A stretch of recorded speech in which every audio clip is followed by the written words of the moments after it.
Hi, I'm Claudio. I'm an avid track rider, and as a hobbyist, I figured that the following are the best ways to improve my skills. Ride at the track, work with instructors and coaches, practice beyond the track.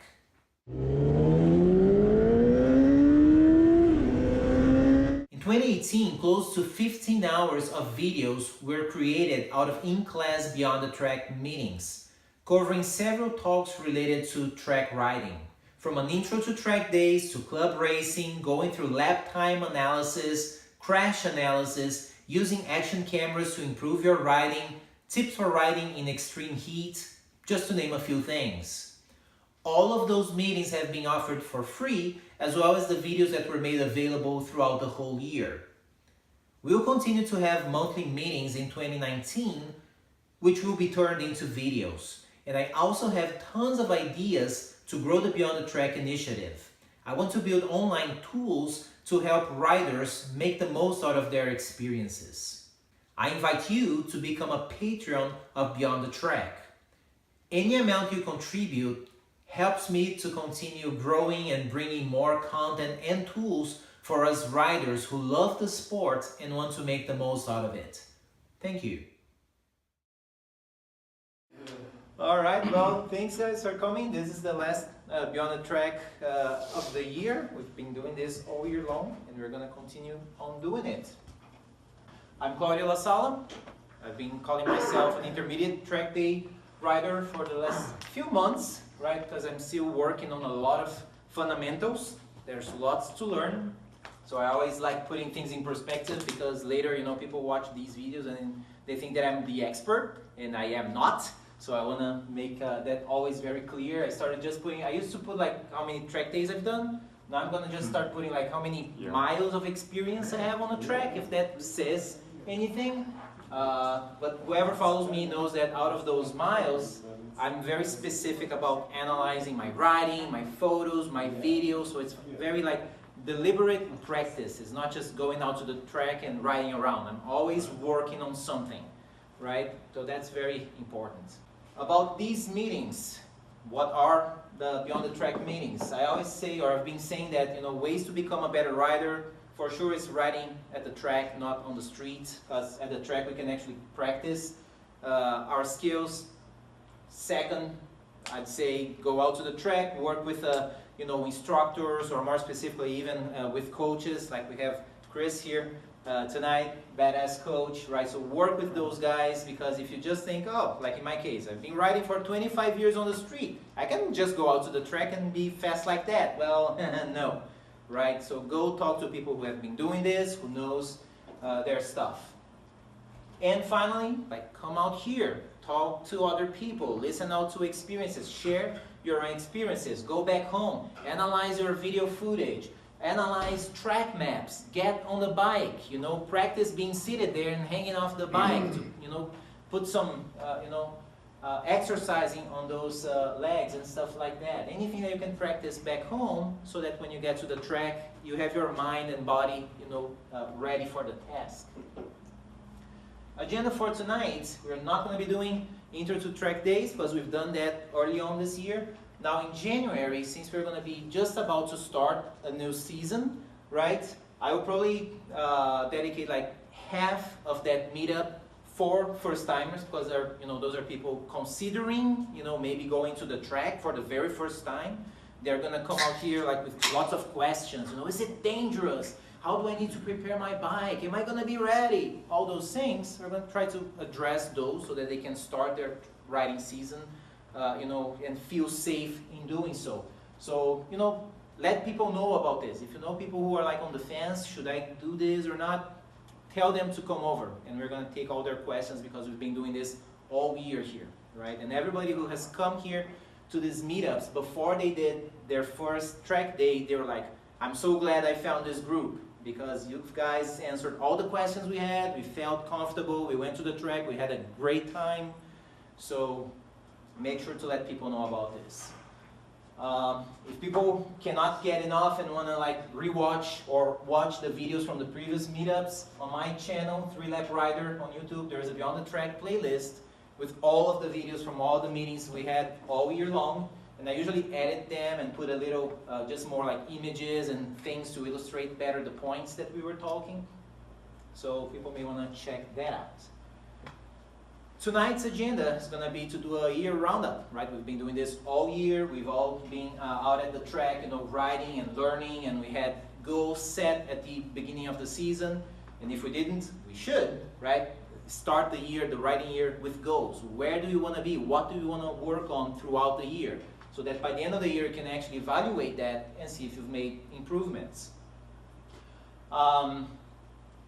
So we're going to be talking about the goals, the accomplishments, some numbers, the biggest lessons learned in this riding season, improvements that we've made along the way, and a few announcements at the end. I will start with talking about the Beyond the Track specific like goals and accomplishments and numbers so that we know where we are with that. And then I'll actually turn over to a couple more people who volunteered or were voluntold to share with us. Michael, Brian, Santiago, Jason, thanks you guys for coming and preparing some stuff to share with us here, because that's one of my personal goals, is to get more people up here talking. Because many of the, or most of the meetups, it has been me from total beginner through, you know, intermediate, just saying, hey guys, this is what I've learned, check this out. Right? But having more people sharing, that would be awesome. It's going to allow me to focus, turn my attention to other ways to provide content for people, right? So think about it. That'll be cool. All right, so a whole year of Beyond the Track. We've been doing this every single month. It always happens on the third Wednesday of the month. Every single month, it doesn't change. That's how it's locked in the calendar. Right, so we've been coming out here to like a business space, which a lot of first-timers, when they come here, right, they come like thinking, oh, it's like a bar, a pub or something where people just get together, supposedly to talk about bikes, but they end up talking about whatever, right? Last night's result on, you know, that weird game that people here call football, that I don't see that as football, but whatever, it's because I'm Brazilian, right? But it's a whole different setup, right? People say, no, wow, there's like security guys, and look at this place, it's a business place. Yes, it's serious, right? Because if we just wanted to talk crap about nothing, we just hit a bar, right? This is more like, no, let's talk about the skills that we're trying to build in this sport that we love, right? Some professional, some are just, you know, hobbyists, like most of us, right? But we are trying to do this, you know, as a serious thing. So we've been doing that consistently, right? Sitting up here in class and just sharing. So this has been great. And like a couple of months ago, we even had, was it Dean or Steve who brought the bike? Well, that's, I think that's Dean's bike. That's Dean's bike, right? Endurance, yeah. Dean Webster? Yes, Dean Webster. Yeah. Right, so I mean, they volunteered to, and Jason mediated the whole thing to have them bring a bike, you know, race prep bike, to first like talk about racing here with us, and then we walked outside to go check out and ask questions. Why is this like this, and blah blah blah. This kind of community, this kind of like more focused discussion about riding, right, and getting better at it. Not just saying, man, did you see Rossi taking out Lorenzo or whatever? Nah, that's like pubs talk. For us, it's more like, why do they change their lines that way? What happens to the brake? Why do they change? Did you see Claudio take out Brian Evans the other day? Right. It's like, what the heck? Right? That kind of stuff. So we've been doing that all year long. The numbers until November, we had unique attendees 30, so 30 different people actually came out here to, you know, join us. 16 recurring. So not, you know, they've liked what they saw and they kept coming back. So I really would like next year to see those numbers going up. We want to see more people coming out here. And why? What is one of my personal goals behind this? The more people I know who I'm riding with, the more people I have taking care of me when I'm out at the track. Because they know who's under the ladders and the helmet. Oh, there's a family guy right there. I know that guy. I'm not going to pull like an assholey, you know, move on the guy, right? I'm going to actually follow that guy, come back to the pits and say, dude, I was seeing, you're riding smooth and all, but on that corner, you can actually brake a little bit later, turn it, this kind of mentality, right? I want to have fun and enjoy the people who are around me, because usually there's like quite a bit, a number of riders around me, so I want to build this gladiator sport or something, right? What's that? It's a gladiator sport before that, right? Right, and it's like, it doesn't have to be that way, right? It just doesn't. We're all out there to, or we should be out there to have fun. Unless you're like a badass racer who's really practicing, but probably you wouldn't go to a regular track day for that. Right. Right? Private test, except for Yeah. Claudio. Right, except for Claudio. Yes.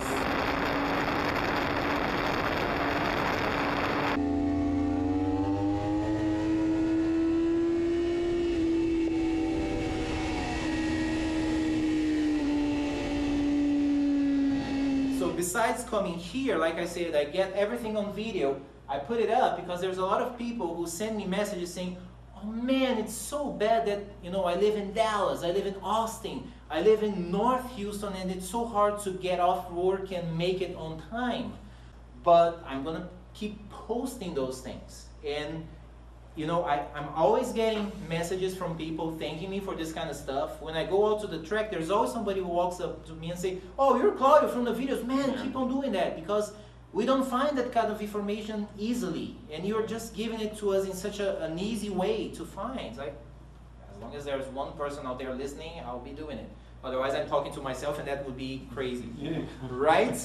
Just to give you like an idea, the top videos that are out there on my channel, even though I have other videos like from my own writing and stuff, but the ones from Beyond the Track are the most popular.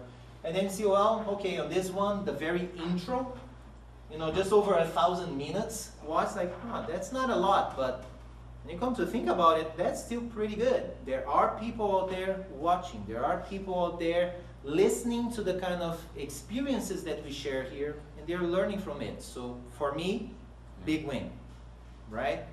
Also, it's interesting because the feedback that I've been, from the beginning, we thought, well, this will only appeal to like total beginners at the track. But as I come out to different track day events, people from all levels come to me and say, man, yeah, that's cool, the kind of stuff that you're doing. I've been in level 3 like for 3 or 4 years, but you're doing things with your camera, with your analysis that I haven't even thought of doing it before. Yeah. All right, that's pretty cool, man. Now you teach me something, right? So yeah, it's the way that I'm trying to build this type of experience. We also have a Beyond the Track closed group on Facebook. Main motivation here is, while I participate on other public groups on the internet, there's a lot of out there, right? Where people post like, okay, I just had this crash, it happened this way, what can I do to help? The person's asking for help, and then you see some of the comments, it's like, dude, why?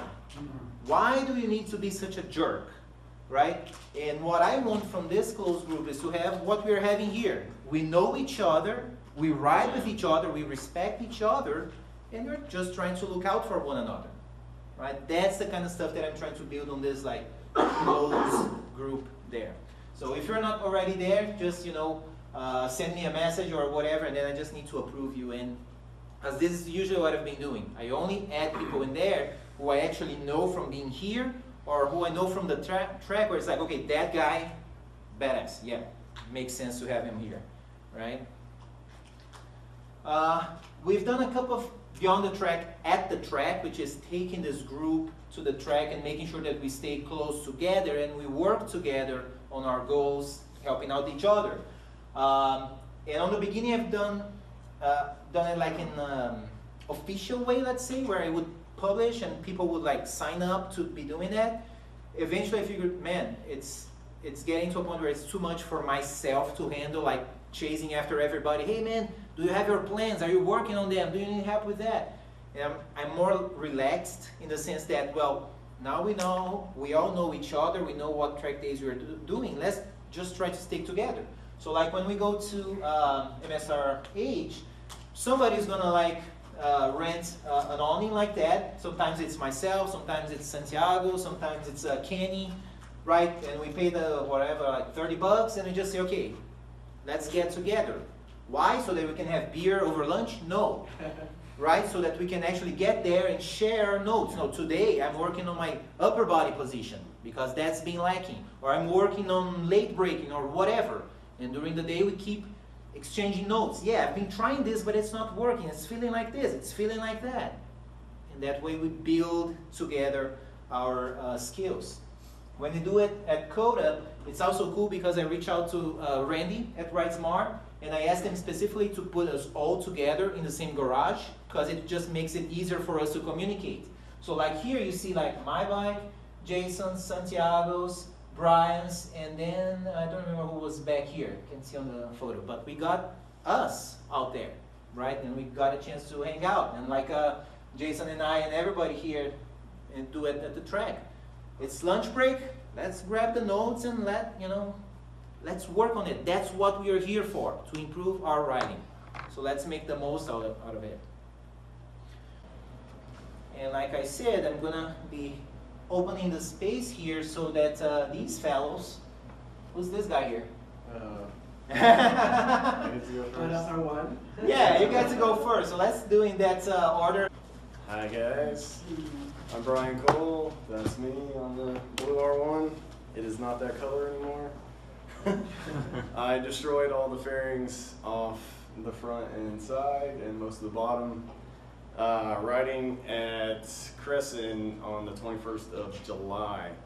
So I'm a level 3. I've been riding with Ride Smart for like a year and a half on and off.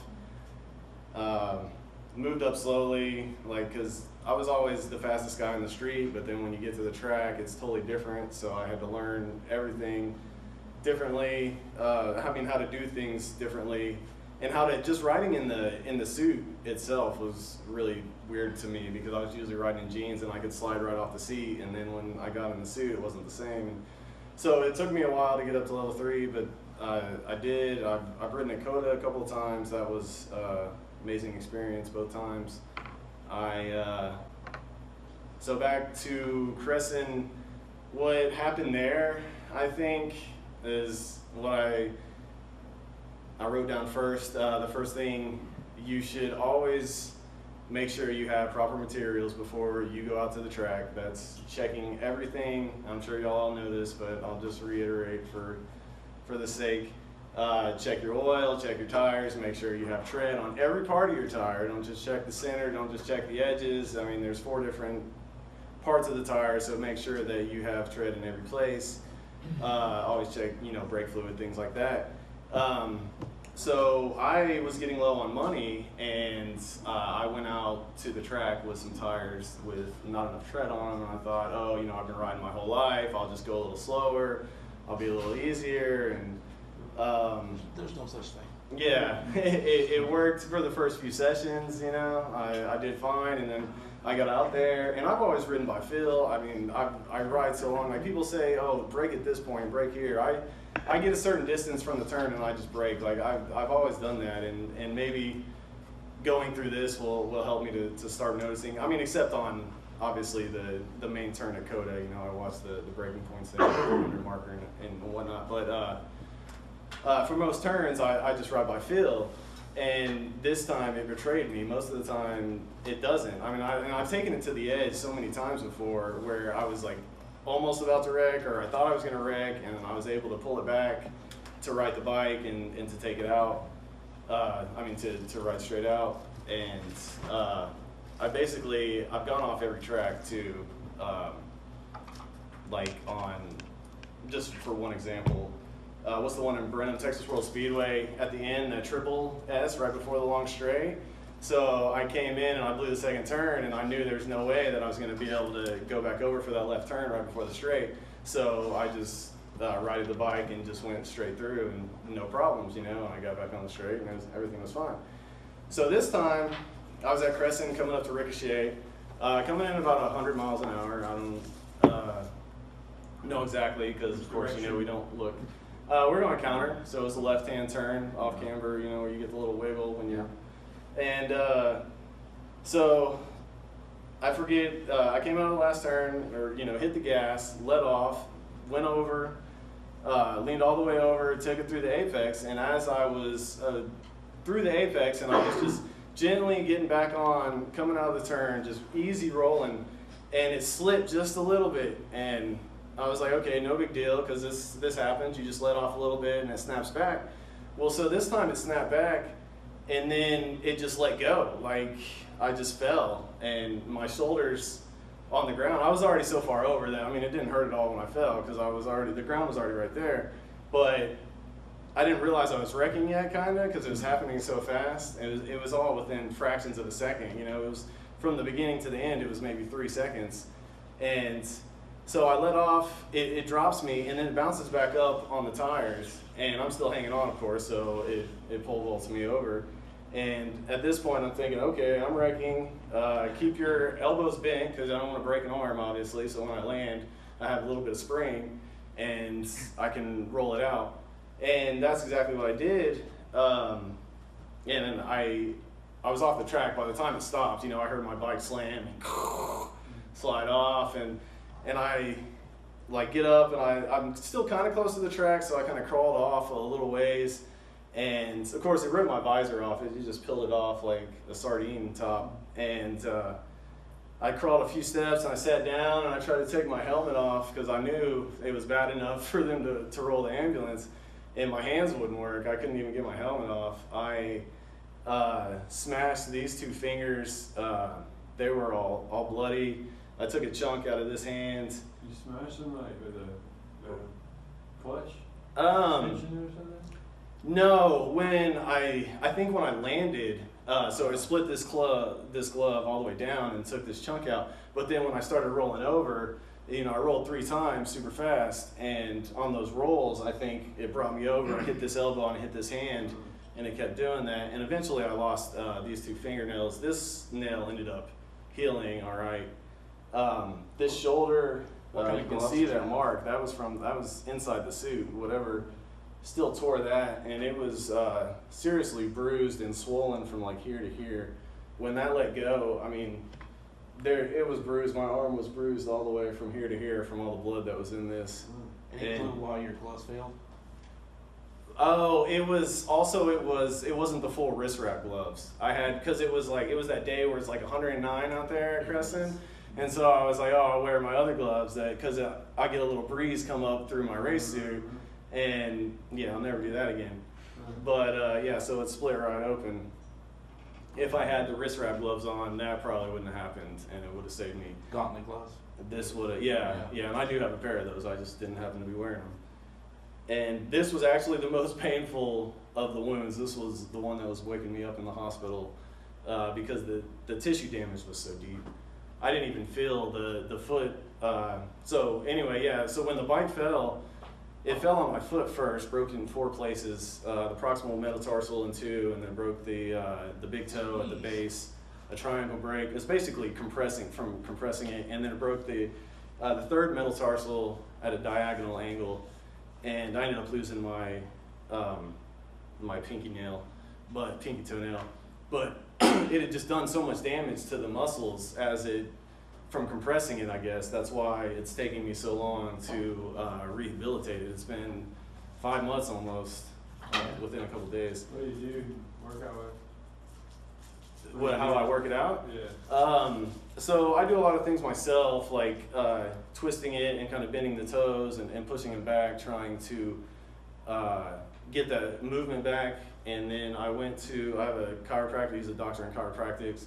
He works it, and he'll jab it with little tools and kind of move it around. And you work out something like a mountain bike or anything, bicycling? No, I haven't. Repetitive.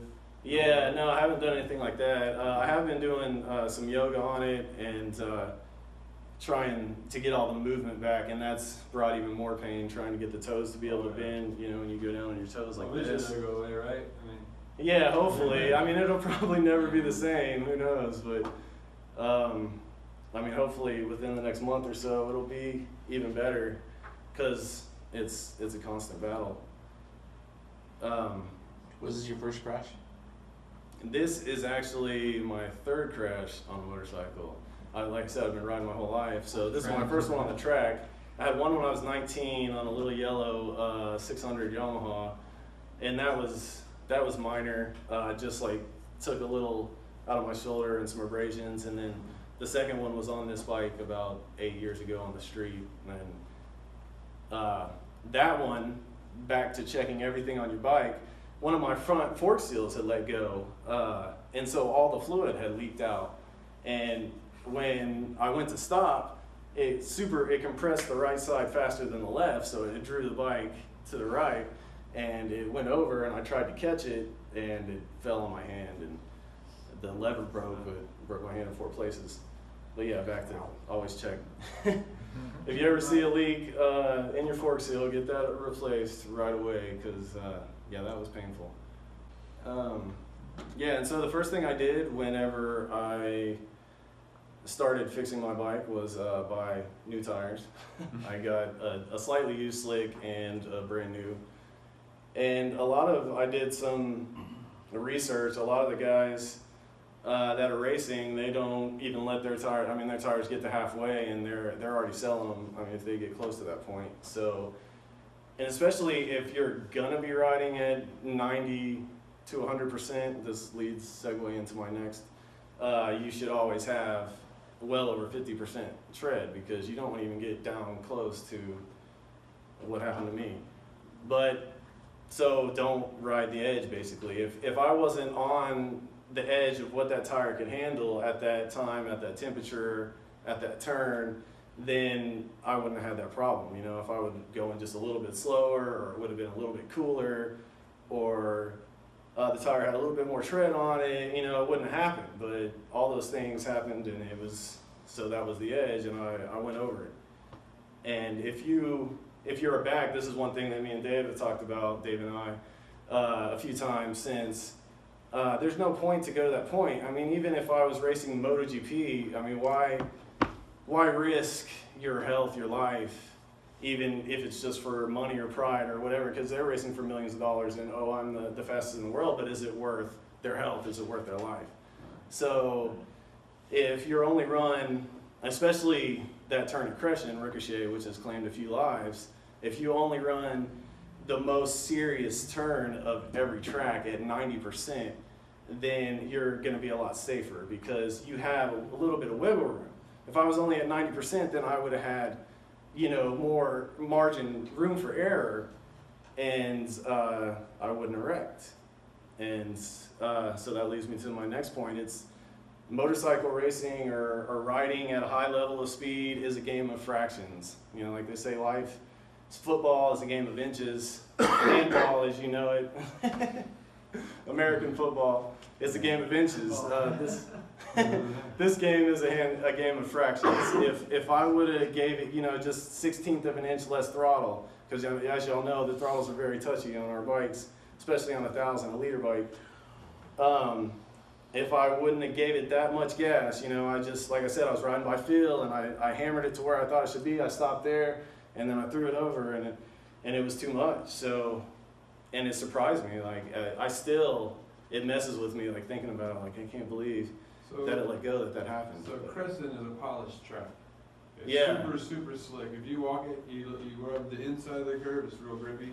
Yeah. While we're riding at it, it's super polished. So when you lean over, if you don't have perfect tires, you lean over, you step it out. What everybody does as they step it out, they chop the throttle all the way. When you chop the throttle all the way, it's like hitting the rear brake, because the engine's braking, you're at full lean. So it's already stepped out, it's let loose, so now you just hit the brake on it, and it just goes all the way. Sometimes, if it's grabbed as it's off like that, it'll just chunk you over the bars, like you were talking about.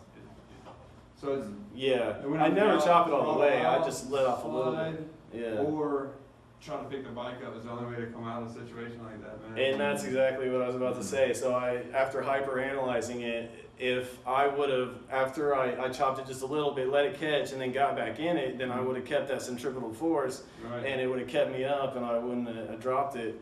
Or if I would have been like, oh shit, I'm wrecking, just let go, and then the bike would have, it would have, gone that way, and I would have went this way, and then I wouldn't have, I still would have had the broke foot, because it would have fell on it, but I wouldn't have went for a ride, I would have had the hand and the shoulder and all that, and Yeah, the ragdoll thing. Yeah. Doesn't help. But it was so, like I said, fractions. It was fractions of a second. Like I would have had to let go instantly. Like, oh, my shoulder hit the ground just instantly because it was within 0.3 or whatever that I'm like heading upwards and I'm flying and then I'm rolling and then, yeah, and then I'm waiting for the freaking ambulance guys to come. And so yeah, the recovery took, I mean, it's still ongoing, but it's been 5 months almost. I've been on the bike a few times, just a little bit around my neighborhood or the streets, not like leaning or anything, so I haven't like really tested my nerve, so to speak. Even I noticed I was a little bit sketchy the first time, even at slow speeds, being on it, because what I went through. And it wasn't even bad at first. Like the first 6 weeks of, you know, going through it, I still had a lot of positivity, a lot of hope, but then after just months and months of keep going through it, more pain, more rehabilitation, and just started to wear on me more and more, and it messes with you mentally. And then repairs to the bike, that's another thing I've been doing. I had to get a new handlebar. I got race fairings now, they're all white. I had to order them from Italy, and then I had to custom fit them myself to the bike. So I'll be ready for February. I'll probably go to Ride Smart that first day, and then try the CMRA school the next week. So I haven't done that yet. So yeah, like I said, I'm gonna try to start racing in February. So I will let y'all know. What boots do you have? What kind of boots? I think I have Siddiqis. Sadishi, is that what it is? Sadishi is the one like you get a cycle gear. Yep. You can get those like. Yeah, yeah. It's not CD. No, Sadishi, it was, yeah. Yes. So that's what I was gonna say about that is right here, there's not really any hard padding on the boot. That's where the bike landed and split my, the skin on that first metatarsal, it split the skin to the bone. So that's one thing to look at too. Maybe Alpine Stars, or I don't know what kind of boots you have. Usually makes a boot that has carbon fiber Chinese. that braces on the inside out and around the ankle. So it's all Okay. carbon fiber. Yeah. I mean, yeah, they're like $500, but dude, Yeah. how much was that right now? Yeah, exactly. Yeah. And your confidence level in life went down because you're not as active as you were before you got hit, right? Oh yeah. $500. Totally. Yeah, it's worth it. It was the bill was like 20 grand or whatever for 2 days in the Yeah. hospital. And they didn't even do anything. I mean, the CT scans and whatever, but they didn't do any surgery, no stitches, nothing. Morphine. Yeah, yeah. Well, lots of All the morphine. diagnostics. Yeah. You forgot about it. Yeah. All right, thanks. It's fine. I mean, All right, so Santiago. All right, my name is Santiago Laverde. Most of you know me. Again, I'm an intermediate rider as well. I started riding last year, probably February was my first day. Okay. And this talk is just kind of a reflection of things over the year. This is my first day, literally my first track day. The only thing that remains from that picture is the helmet and the gloves. Everything else has been changed. That bike is no longer, doesn't exist anymore. So yeah, that was my first day. And just reflection on the things of the, and all the progression you have to go, and you have to, all the seat time, practice. I mean, I've practiced so many sports. I've done golf, I've done water skiing, snow skiing, mountain biking, but sports bike is the sport that really demands a lot of me. I mean, it's before, during, and after the track, it's just amazing, the preparation you have to have physically, mentally. You have to take a look at the track, try to learn the line, try to look at videos, then go and practice that thing, and then after that, a debrief of all the things you do. So it's a really demanding sport. It's the best sport I've practiced ever. I mean, I've practiced many sports, and this is one that really got me hooked. And I'm totally hooked. So that's my first day, and then after 1 year of all preparation and practicing and studying and repeating the same thing over and over again, that's my last day with DriveSmart. You can see the progress for sure. That was the day that I actually was promoted to level 3. Were you about to fall over?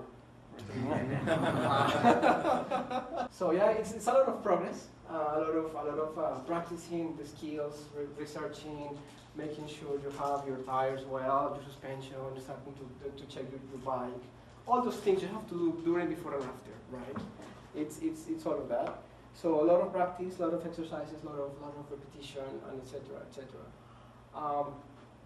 And then, well, that's part of the process, but also we come here to have fun, right? And this is the way we have fun generally with friends. And then you have your practice some more, you go to class. I change these fairings. I put some race fairings on the bike right after the track day. Is it a dedicated track bike now? Yep. I mean, I don't ride on the streets, so I canceled my insurance. I pulled fuses, pulled the lights. I only ride on the street, on the track. And both of my bikes, they're just for the track, only. Yeah. So that's the R6. Anything that I know that I've learned is on the R6, for sure. That's with the ARC class with Ty. Very recommended. Going back to again, let's study your sport, practice, get the expert to give you advice. Ty is really good. He really gives you good pointers, and you get to practice a lot. So it's again practice with your instructors, get your feedback. They film you, so it's important, and you can take a look at your videos afterwards, and the feedback is very important. Again, to practice your skill, to learn more, etc., etc. So you learn a lot, and then you get to, one of the things I've been practicing all year long is moving myself outside of the bike. I'm practicing that all the time, and this is one of the pictures that I saw that shows that. I saw one of Jason's pictures.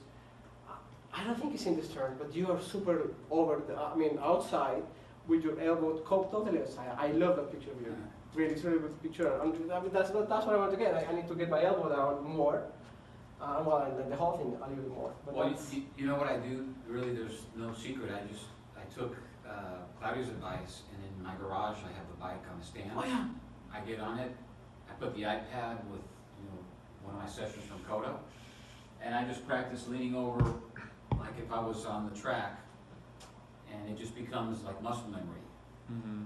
And then when I'm on the track, it's more natural. You repeat what you're practicing. Right. Yeah. Go back to practice. If you do that, I guarantee you next year you'll have your elbow on the ground. Yeah. On the ground. And that's what I've been practicing the last, I guess, 5-6 months, trying to get my elbow out as much as I can, and push the bike out, give it more grip to the bike. Yeah, because I remember, you never had trouble like adding lean to the bike. You used to like lean a lot, but instructors would always say, just get off the bike. Exactly. And they still tell me that I have to push the bike out. Yeah. And get myself out of the seat more and all the body more out of the bike anyways. Yeah, so practice is working a lot. Yeah. One of the things about feeding your fairings, this were the perfect fit. So I have been working on that, and that was the first time I took the fairings to the track. So and you can see the fairings coming out on the side. I got the hamburger. I got the and I was trying to tape it up with the blue tape. The painter's tape. It didn't work. It didn't work. Obviously, it didn't work. Yeah, once you hit on 50, I don't think that painter tape. And I got the hamburger flag for that. So I had to go back in and figure out how to do it. Zip ties is great. Yeah, but it's just a temporary fix. You have to go back and figure out how to fix it. It's now fixed, but I mean, that was the first time. Yeah. And then you go out and have fun with friends. Yeah. Which is part of the process. And you want to practice your sport, but you have to also want to have friends. So this is Claudio and me just playing around. Cool. This is getting into 8, 9, and 10, right? 6, that's 7. 7, 8, and 9. Yeah. In Korea. Yeah. Me attempting to do a pass on Claudio, and I do a pass, and I went wide in the exit. So it wasn't a proper pass in a way. And you can see my fairing coming out. Yeah, that was scary. That's what slowed you down. Oh, the fairing, good thing. Right. Yeah, I lost a few minutes, a few seconds in. Yeah. But it's good because we have that footage from both of my cameras and Lindsay's camera. Yes. Right, so you can actually see where you went wide and what caused you to go wide and how we could, maybe fix it. And that was the last week before I made the pass, and then I went wide on the exit on the that was fun. So you have fun with friends as well. Yeah. Yes, okay. All right. So this is me in Barber. Way more comfortable with bike. Really know it. Really enjoying the ride. And then I saw a very nice deal on this bike. So I got it. And I read the bike probably 2 weeks after that in Houston. It's repaired and everything, it's fixed, but that was the first time I rode this bike on the, first time on the bike, on the track, ever. So just getting used to the bike, and I'm learning that bike now. I'm learning how to ride it. It's different position. Obviously the power is bigger. How do you like it compared to R6? Well, they flip very similarly. They do flip. So that's a leader, right? Yeah, Yeah. this is the 998, I think. Okay. Yeah. I don't have any issues leaving the bikes. It feels the same. I'm just learning all the electronics, and the position is definitely different. So it's kind of, you go back to you go back maybe a few months once you get on your bike, because the position is different. What's the name? The geometry is different as well. Yeah. So you have to get used to that, to the electronics. When you have all the new electronics here, Yeah. did you have that in your R6? Is it? The only thing I have in the R6 is the ABS and traction control. I have no that quick here. shifter? No. So I have quick shifter here, I have traction control, ABS, all those things that they're just helps to keep you riding, right? But you have to get used to that and how to ride them and how to adjust them, those things. So learning the bike. So you go back a few months in practice to learn the bike. I'm still in the process. I'm practicing at my garage almost every day, leaning over, moving from side to side. It's different. It's a fun bike. Obviously, I'm not taking it. I'm not using the full potential by any means. We'll see if I get to that point. But it's just a part of the learning process, you know. And then so that's in Barber, and I want to tell you on that one. This is interesting. So in this picture, this is a chicane in the back of the track. And when I was doing the transition from left to right, it really felt that I was hanging from the bike like a monkey, like doing this from the bike. It really doesn't show that way, but it felt that way. That was how much I was moving from one side to the other. I was doing a really exaggerated and move a lot, and it felt that way. It felt right. I was able to exit the corner really fast, but it's just different kind of sensations you have when you're riding and practicing your skills. Hanging from the bike like a monkey. That is what like it felt. Obviously it's not that way, but it felt that way. So it's interesting. Something to keep in mind. Let's see. And then I have a couple of crashes. We did a debrief of the crashes. The one in Barber we did already. I think it's in the videos. And then this is the one in Houston. That's Brett's camera. I wrecked right before wreck, and he wrecked in the same spot I did. So my bike is there. That's my bike, and Breck. And he that was your bike. Yeah. I saw this video. I was like, yeah. Okay. Yeah. So it was the conditions. We were both linked over. We were waiting inside the corner. You see that dark line right there? Yeah. So they did the 24-hour lemons race right before, and it spreads that little bit of thin oil coat on the track, and it had started sprinkling apparently. Yep. So that, plus that water, made for a tight corner. If you run across that, see that dark line that you hit? Right. It's missing asphalt. When you do a track walk, you'll look, you can go see that the rocks aren't there anymore. So the only thing that's dark is the tar shining through. You got to stay on the inside of that, and actually get some traction, even in the rain when it's really wet. You have to be on that, or you're not going to have any traction at all. You have to be super in the inside there. Falling down, pouring down rain, you need to be up close to the curving than you need over the curving. Right on the Yeah. candy When you're shop. going the other way, but when you're going the other way, do you normally just ride right through it, like you cross right over it? No, I cut on the inside of it. I never Stay run across inside. it. My bike has full traction control. Keep it- Not the front tire. Not the front tire. Not the front tire. Yeah. Yeah. But see, that's why we do the track walks every time, because Yep. the track can be different today. We Yeah, the same line, once it's a gonna be week, the same yeah. line no matter what. We go out there and feel it, that's really slick, maybe wait another hour before we go out.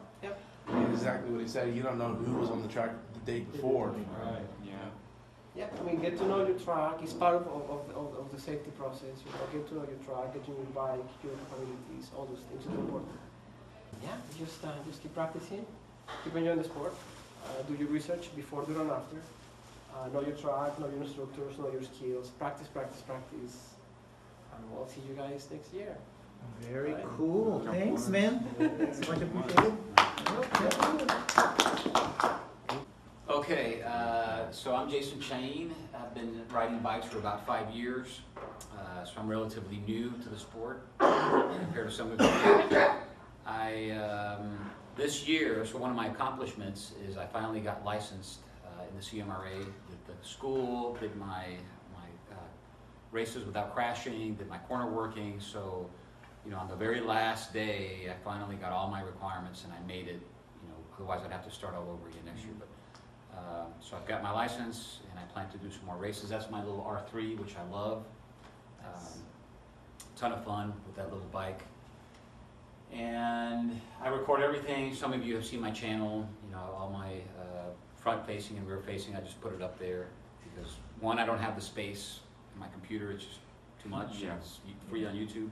Yeah. And the other is some of you may learn from it, right? So we're all about learning, and this is a growth culture, right? We want to get better, and you might find yourself in the video, see your line or your body position, Yeah. and it might help you.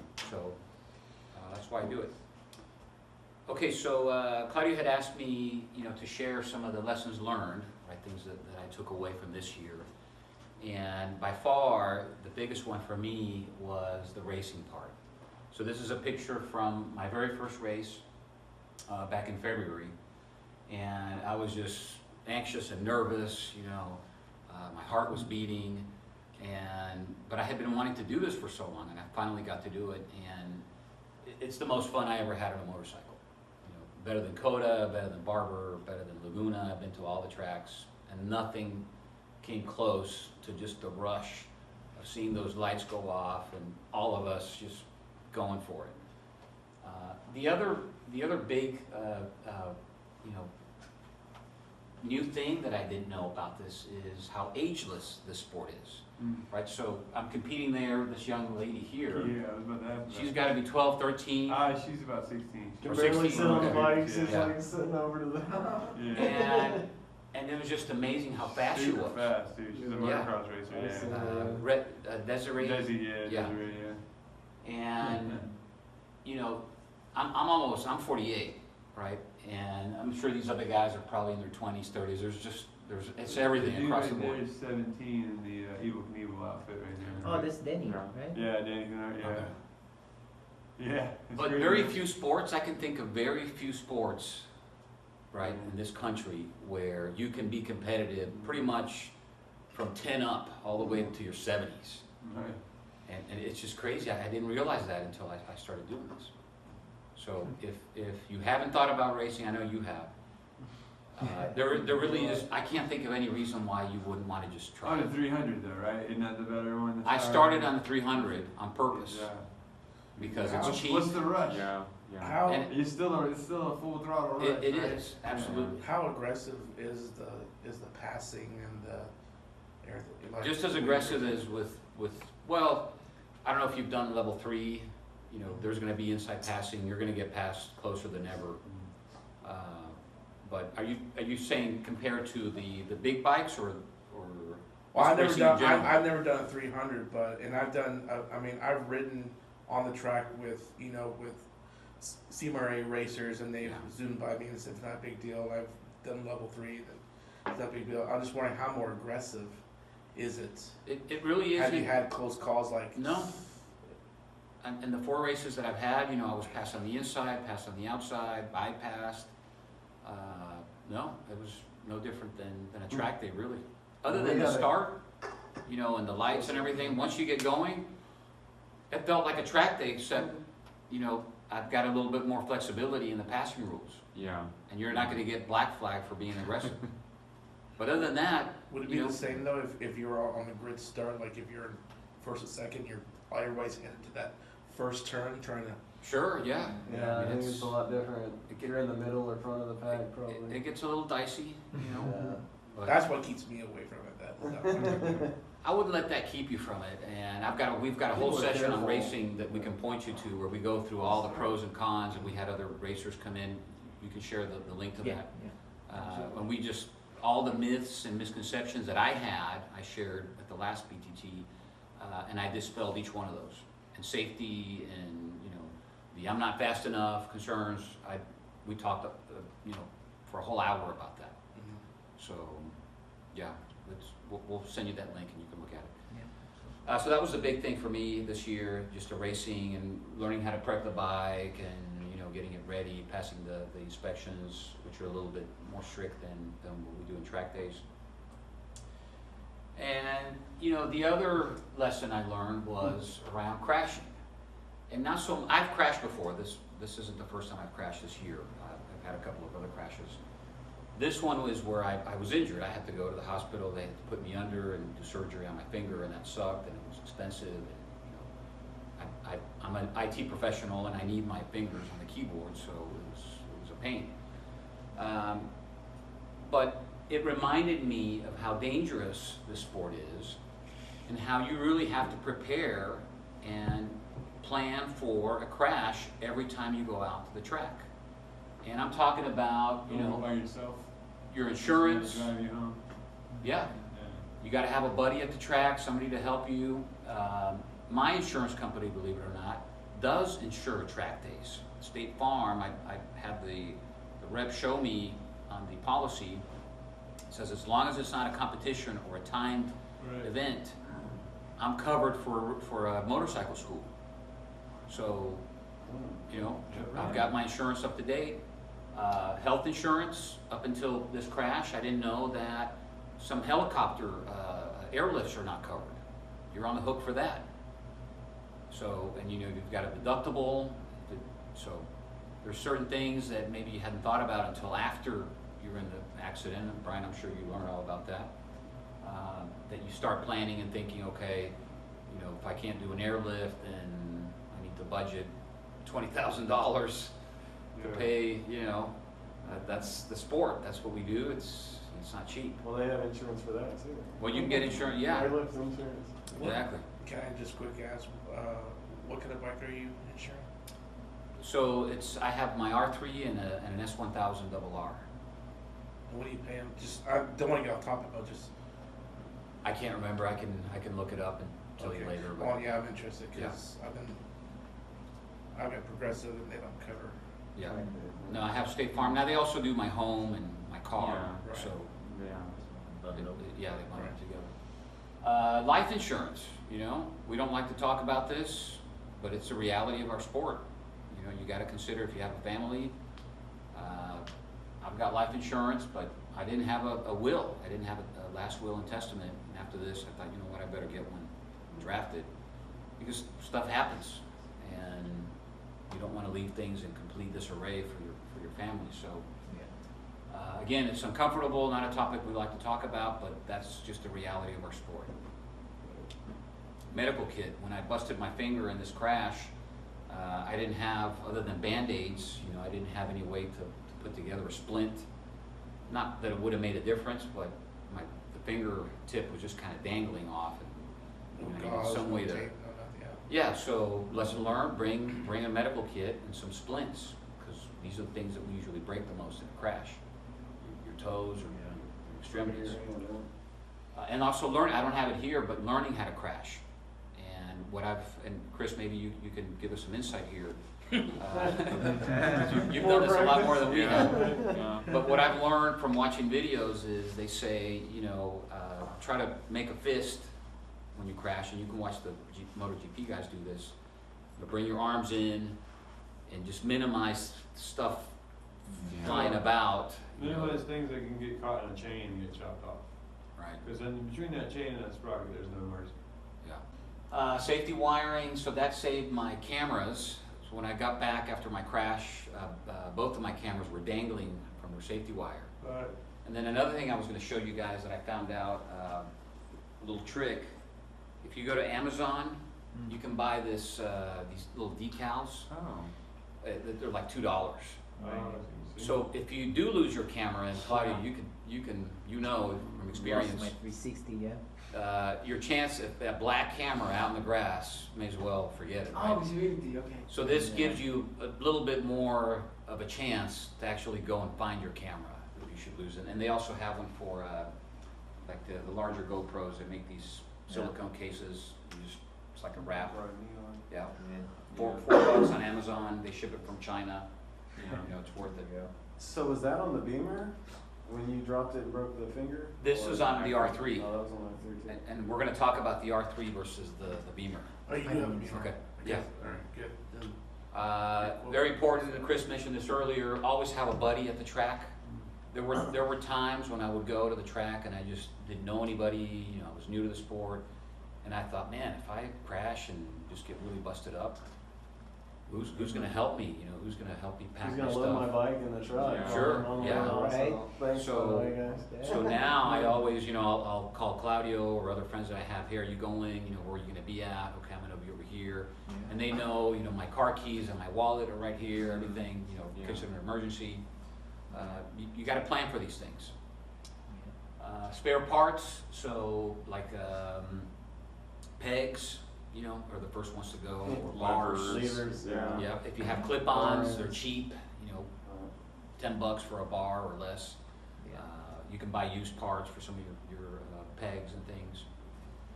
All right, the other lesson learned here is to listen to your bike. And what I mean by that is the day that I crashed, and I'm taking a picture of this peg for a reason, 2 turns before I crashed at the same exact spot right there on Sugar and Spice, I scraped my toe slider on my boot. And I had never done that before. I was going faster than ever before. I had just recorded a new personal best. I was going faster and faster, and I felt the scrape and I thought, well, that was kind of cool. And that was it. I'm on to the next corner. Instead of really listening, hey, this bike is trying to tell me something here, that I shouldn't be scraping any part of my boot, because what's above or below the boot is the peg, and that's a hard moving part that doesn't give. So sure enough, second time around, I believe the reason for my crash was because my peg hit and it pivoted my front off. I've looked at the video 100 times, I've reviewed it, and you can hear the peg scrape and then kind of the front going. I'm not 100% certain, but that's my theory, because I had brand new tires, it was hot, it wasn't raining, everything else was good. And this was not, the peg was not at its highest setting. It was like at the 10 o'clock position. It still had another way to go. So now what I've done is not only did I raise it to the 12 o'clock, but I sawed off, a couple of little knurls here. So my pegs are about this wide now. So you have an S1000, right?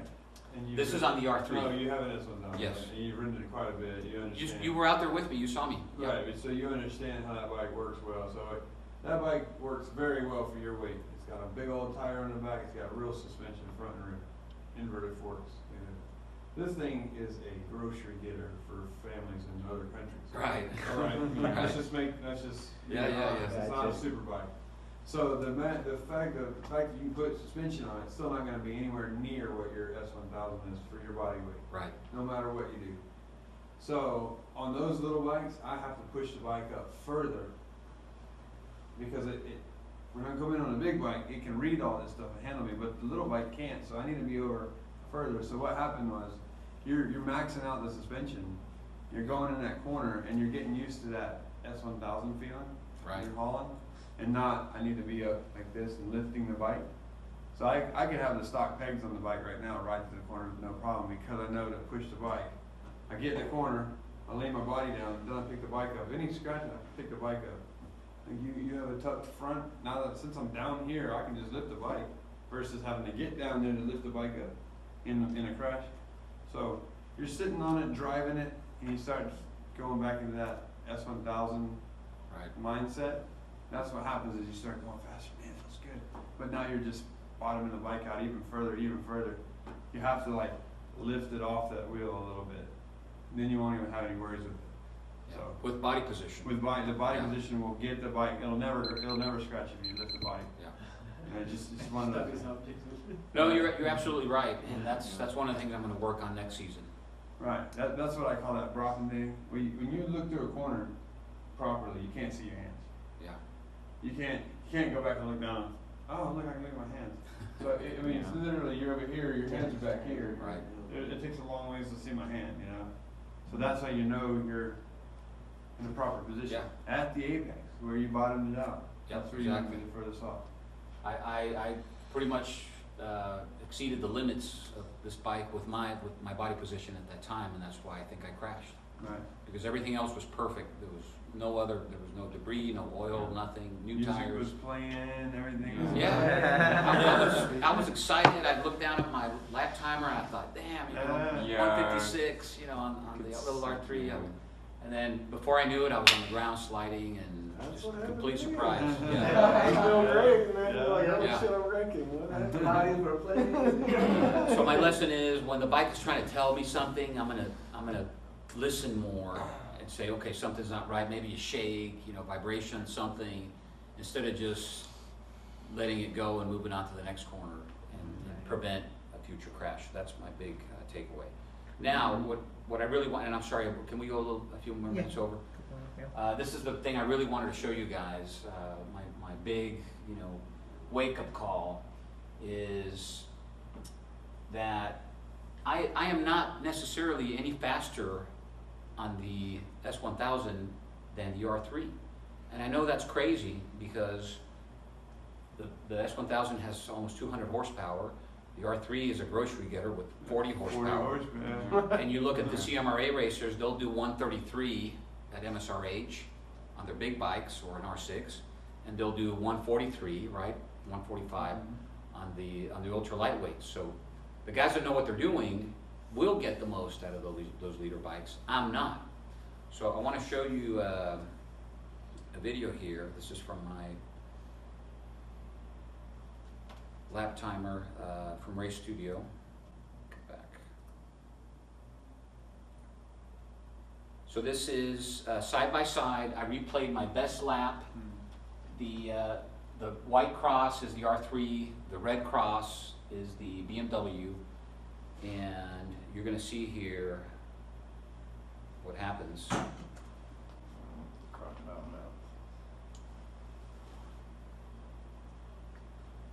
So these are my best lap times on each bike. The red is the BMW, the R3 is the white cross. You can see I've already beat it there at the turn. But then I've got the launch here, Storing harder. and then the BMW is going to gain, right, the acceleration. But then look at what happens here. R3 just cruises right through it, because of the bus stop and ricochet. Or Yep. Yeah, that's keyhole. Keyhole. Sorry, Keyhole, keyhole yeah. bus stop. Yeah. look at that. So I've passed it there briefly. That's what this guy does. It's not. He just so found out. I've got the same bike. I've got the S1000 Yeah. RR. He just comes up and passes me. And keeps So going I'm up. ahead of myself here with the R3 than with the BMW. Oh, I've got 2-3 seconds, That's Yeah, and then the Cause sweep hard. where the but then So here the just come BMW is around. gonna pass because of the straight. I'm probably doing 115. I should be doing 140. And we'll talk about the lessons learned here in a minute. And that turn there, you can honestly, you don't even need to brake on that. Once you start Right. hitting, seeing that 300, 200, 100, let go of the gas, engine brake, Yep. tip in the turn, just engine brake to that a turning point. Chris taught me that when we were out there last month. Yeah. Yeah. So you think at this point it's over, right? The BMW won, but Right. watch here in the carousel. Look at that.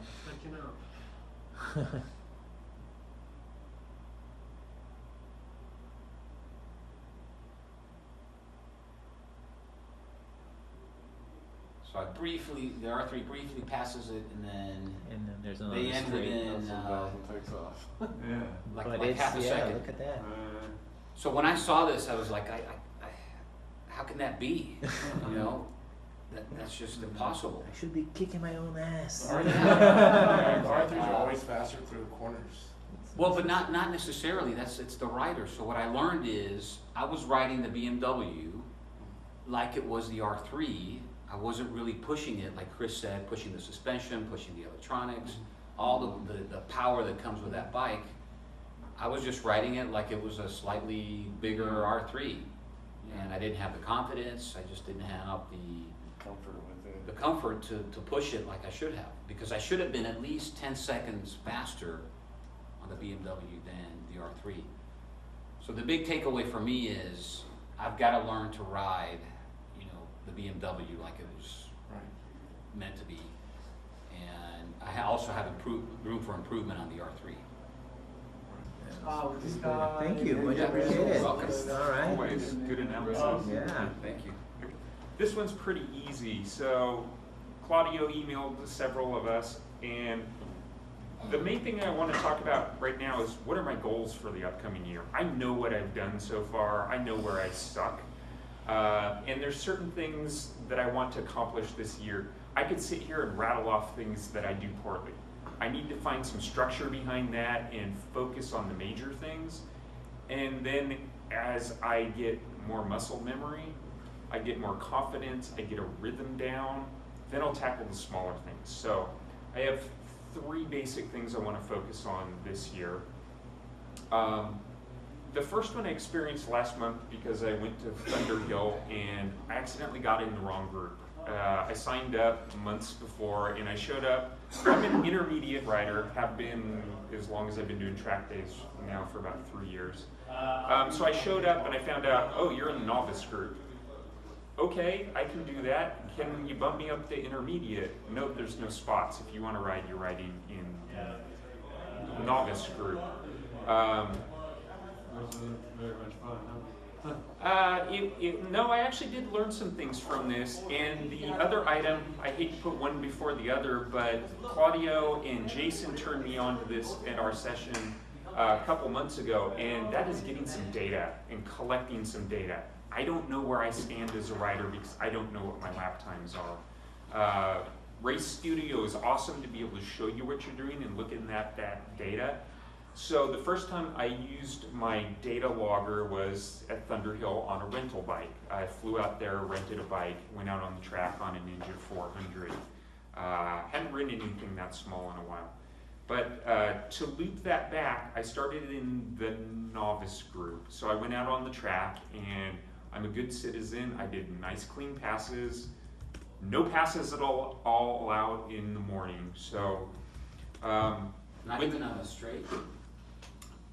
when you're on a 400 and everybody's on a leader bike, that just was not happening for me. So I could usually catch people going into a corner without a problem. But anyway, so the goals that I noticed that are starting to formulate at this point was when I was running my lap times, this was the first time I got to see what my lap times were. I was doing 3 minutes at Thunderhill in the novice group when I first started out. Because I had my lap times, I was able to look each session, I could go back to the pit and look at where I stood. Am I improving or am I getting worse? And the immediate thing I noticed each session was there is a lot of variation in those lap times riding in the novice group, and that has a lot to do with who you're riding with. I'm trying to be a good citizen, be courteous, but you get behind someone, you don't know where they stand, so you're holding back on those passes, and I was varying my lap times lap to lap, 15 seconds a lap. So I did learn something about that that I may not have learned without the data logger telling me what my times were. You get out there and you go by feel, and we all experience this on the track. You get behind someone slower and it frustrates you because I just want to get past them. If they're people you're familiar with, people in this room, I know how you ride.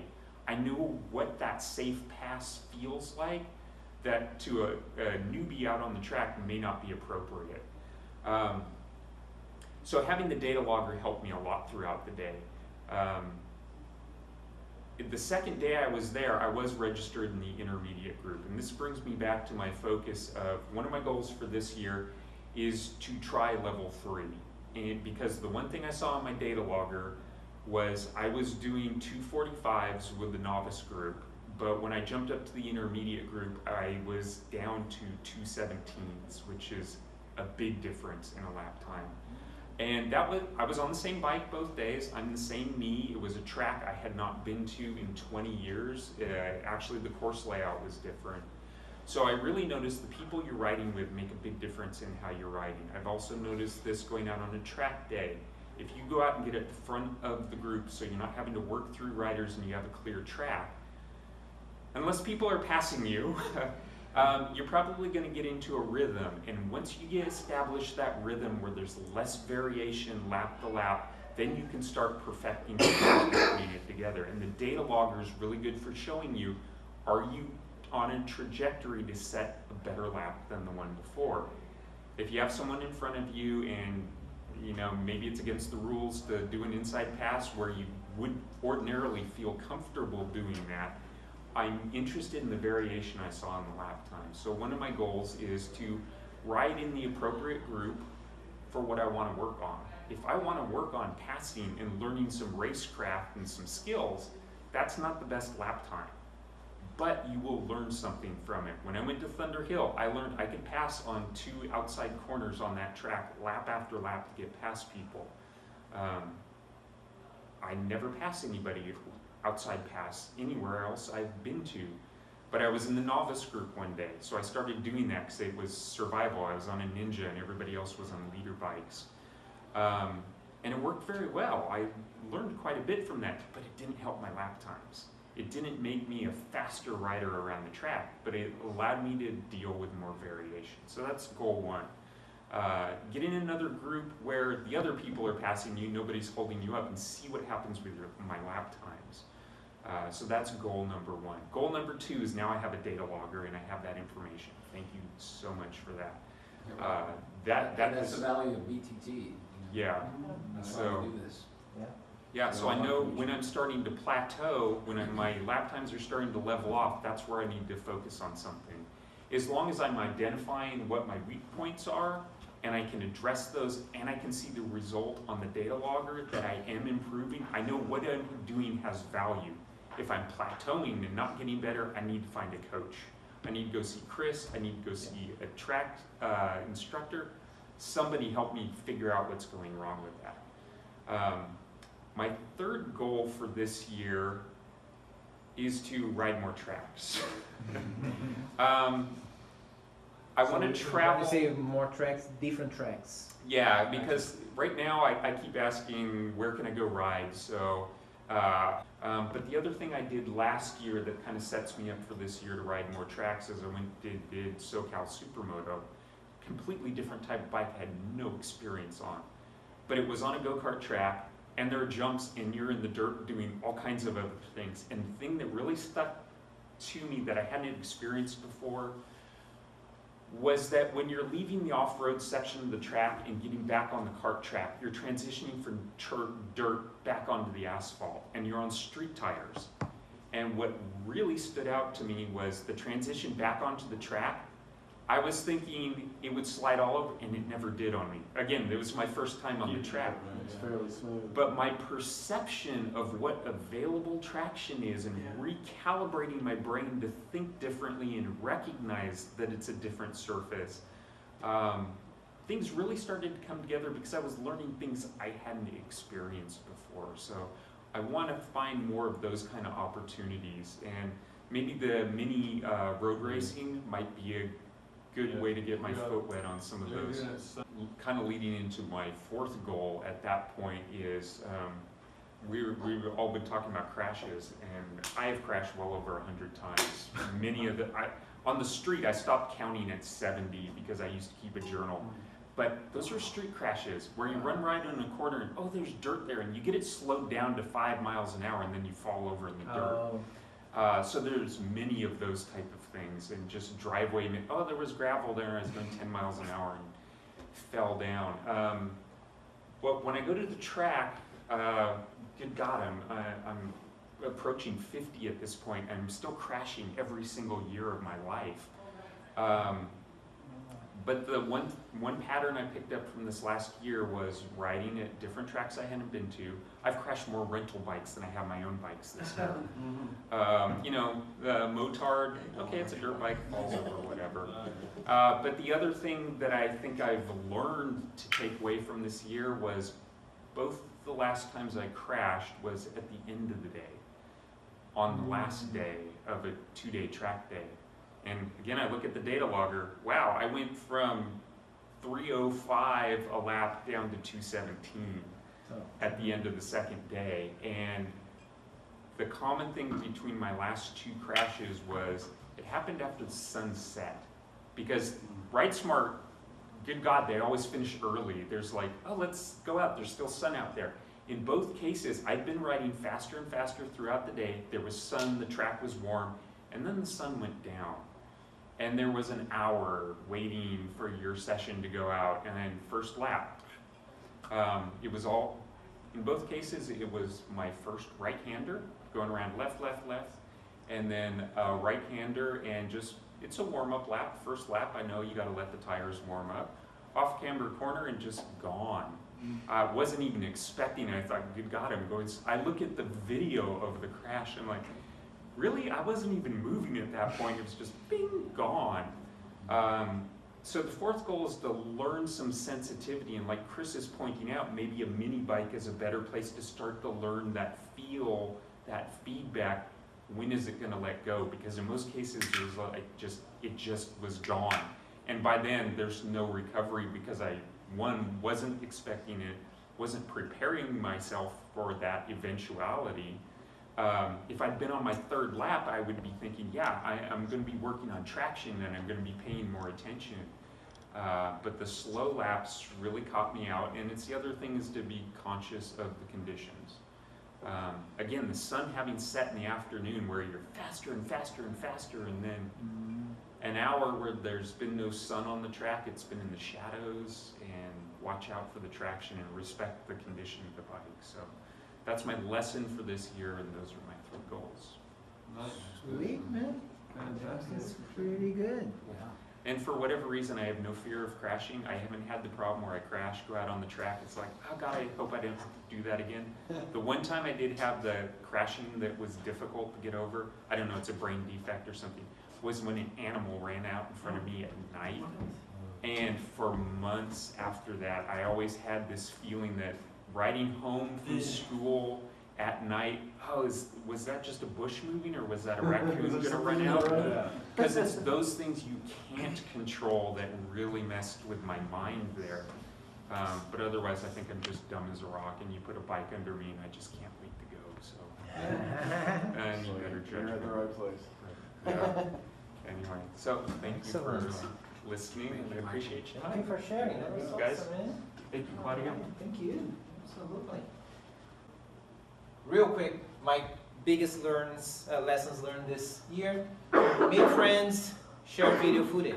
That to me was a big thing, because I used to rely a lot on just having like an instructor follow me for 1 lap during the day. Like you have 2 minutes of footage, it's like not enough, and it's usually that 1 lap that you're gonna mess up because you know somebody's behind you, you know, getting you on tape. Like, ah! So just make friends with people, right? This year I had Matt follow me for like almost 12 minutes on the track, and that was the best footage I got like the whole year, because there's a lot of footage where I can actually see the type of mistakes that I'm making. So It that's helps you calibrate. You think you're over there, but you're actually. Yeah. exactly Yeah. right. And because I have my own camera, so I can like mix the images to say, okay, am I leaning that far like my image seems to show, but no, I still have room. You know, you can put that all together and learn a lot from it. So, like Jason does, same deal. I've been putting cameras on the front, on the rear, so that other riders, if they know that they're riding with me, hey, the video is going to be coming up, just, find yourself there. Huge lesson for me this year. Build a circle of riding friends you trust. Many times you're going to see, some folks like showing up on my photos. It's like, okay, I've seen this guy before, I've seen this guy before, I've seen this guy before, behind Claudio. Those are like close friends. They are following me for like, they're usually faster friends, so they're just using our outlap to warm them up, and then they just blow past by me, but It's just enough time for them to see what I'm doing, and then as we come out of the track, they say, oh, that one thing that you're doing. You know, just you get that feedback from people you trust. Of course, you're not going to just listen to anybody. Make sure it's people you trust, right? And obviously, you know, working with a coach who's going to follow you not for just one lap, but for like an entire session, like 10 minutes at a time, that it makes a huge difference. Because you take off that idea that, okay, there's this guy behind me who's going to be there for like one lap and I have to do my best. And there's the brain thing saying, I have to do my best, and then of course you screw it up. Every time when I was doing that in the past, I would screw up that one lap. Get me the steering damper thing. The scariest moment I've had on the track was this year at the Ricochet. Crescent coming out of it, put too much input on the bars because there was a guy there. I'm like, okay, I'm gonna go by this guy. So I went like, it added too much input. The bike started shaking really bad. As it happened, it felt to me that like it lasted 5 seconds because it was like side to side. Yeah. Shop, shop, shop, shop, shop, like, on the video, it lasted 1 second. Yeah. But I said, I don't want to feel that thing ever again. It's one of those that I had been told, as you pick up pace, as you start going faster, you need that. And sure enough, right? That was a big one this year. Improvements, you know, the earlier this year, you know, riding in 2A at Coda, whereas the previous time I had ridden in 2B. So I said, well, let me try 2A, see how it feels. It was a weekend where level 3 had sold out, so you had a lot of level 3 real fast guys in 2A. I was like, holy crap, look at these guys go, right? Yeah. That was actually a good experience. It was a good session though, because there was no people in the corner. Yes, no, and it was Yeah. perfect because it was not like your leverage level 2 guy just trying to go by you to just run off the track next corner. It was Yeah. guys going around you, it's like, yeah, Yeah. that's all fine. They know what they're doing, they know different lines around the track. So like, okay, that is really good experience. So I really like that. Getting bumped to level 3 at MSRH a couple of months ago, but still, like you said that you were planning to do. Depending on what you're working on, I'm gonna either go to level 2 or level 3. Yeah. Right? So it's good to have that flexibility. Smoothness, you know, I've been hearing from a lot of people, man, you're riding really smooth, you're riding really smooth. And it was not something that I was like deliberately trying to do. It's just like, okay, today I'm gonna work on this, like body transition, stuff like that. And it starts showing. The more you practice, people are gonna be seeing that. Other riders, instructors, coaches. Upper body position, I've been told that I've improved quite a bit and I felt the improvement. It's starting to click, it's starting to feel right. I noticed, so when I last saw you in August, you know, when I crashed and then I had to take a couple of months off, and then we went back again, when was it, in November? November, yeah. Yeah, I mean, it was a marked improvement. Thank you. And I think I showed you the video Yeah. where you're a lot more over Right. than when I had seen you before, and you were faster. Yeah. And you know, all those things, they just click together, right? You work on one fundamental thing one time for a couple of sessions, and those things all add together to what? Lap time improvements. You don't go out there thinking, okay, my goal right now is to drop, you know, 2 seconds off my lap time. No. My goal this time is to, you know, move off more of the bike. My goal now is to work on, you know, braking harder, trail braking, you know, picking up the bike earlier so I can exit, you know, harder out of the corner. You work on those individual things, and then next thing you know, oh, my lap times have dropped, right? But Preparing for the turn, I've seen a lot of guys out there that will, right before the turn, then they move their body over. exactly. And sometimes if you set up your body before the turn, Yeah. then when the turn gets, it's just a graceful. Exactly. It's over and then- So that was so I received feedback about that last year, right? Where the coach said, okay, you were doing a lot of that, exactly how it describes. Like, oh, that's where I have to Yeah. start working on that. So watching my own footage, like from behind, is like, oh, I can see where I should have already set myself up for the corner.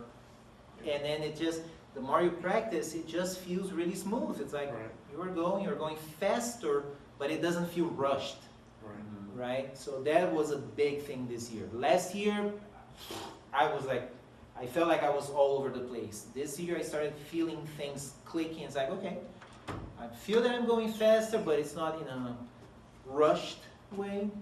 So I want to call out to the best Beyond the Tracker of 2018. Who's that person gonna be, right? This rider has gone this year from level 1 to level 2 to level 3, not in a hurry. Got plenty of seat time during several track days as much as possible. Attended to 8 out of 12 in-class Beyond the Track meetups, so that rules me out, right? Because I've been here every month. Everyone? Right? This person showed up 8 times.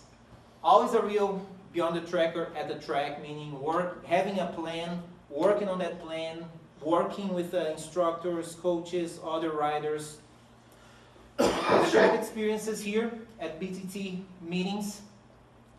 Has never been shy to share any mishappen or mess ups, you know, and lessons learned at the track. So please congratulate this rider, Santiago. He's definitely, he's done everything, I mean, you know, like following the book. Learning, Congratulations, man. practice, guys. That's all. Exactly. And with that, you get a free non-quota track day courtesy of RideSmart. No kidding. Awesome. Yes, Oh my got that goodness, going awesome. because it's the, you know, since the RideSmart, you know, they work with this idea of, you know, it's a riding school, right? It's all about learning and practicing and working with people. I mean, it makes sense. I reached out to them and said, okay, I want to do this one thing. I think it, you know, it makes sense. So congratulations, man. Thank you, man. I Yes. appreciate it. Very well done, well deserved. Real quick, for 2019, I'm going to be putting out the next week or so a survey about the Beyond the Track in 2018 to get you guys feedback on how I can make this, or how we can make this better for next year. I'm going to start a Patreon page for Beyond the Track, because if I can get some support, financial support from people who are getting some benefit out of this, then I can start focusing on providing like better videos, better content, you know, encouraging more people to come, helping, you know, just advertising and getting people like caliber of Kris out here talking and sharing the more technical aspect of things, the things that I will never get into because, you know, still learning, right? But if we can get, you know, this kind of content brought here, that would be freaking awesome. I have tons of ideas of things that I want to do besides this experience here. Like website level, a lot of things that I personally use. I have some little tools that I've built for myself that helps me. Because lots of people ask me, oh, you must be rich. I mean, you've been doing so many track days. Man, you're rich. It's like, no, I just hack my own system so that I can make it work. I can build the budget to do this, and I can still, you know, not touch my family's budget, and I optimize everything I do. I am a life hacker. I optimize everything I do to be able to actually do as many track days as I can and make the most of it, because I don't live by riding, from riding, right? So I have lots of ideas. I've shared a couple with Santiago a couple of weeks ago. I'm going to be reaching out to you guys to get some feedback. And that's another reason why I'm going to be starting this Patreon page, is to like see what kind of commitment I'm going to get from the community, to see how much time I can actually put into these ideas. I love the ideas. I think they have lots of potential. People are going to take and make a lot of benefit out of it, but I need to know if I'm going to get support, right? If it's going to gain some traction. And you guys are going to be hearing more about that soon. Wrapping up, we're going to be back here in January 16th. Let people know if they've never done a track day. Try to invite them. Maybe we can get them started next year. Please, when I send out the surveys, you know, the links, fill those out. It's going to help me make this thing better. And consider becoming a patron. If you're not familiar, if you don't know what that thing is, I'll make that information available probably within the week or so. Other than that, thank you guys very much for attending, and see you all at the track. School's out. School's out. That's it, guys. There you go. Gotta say we were there, right? Good deal.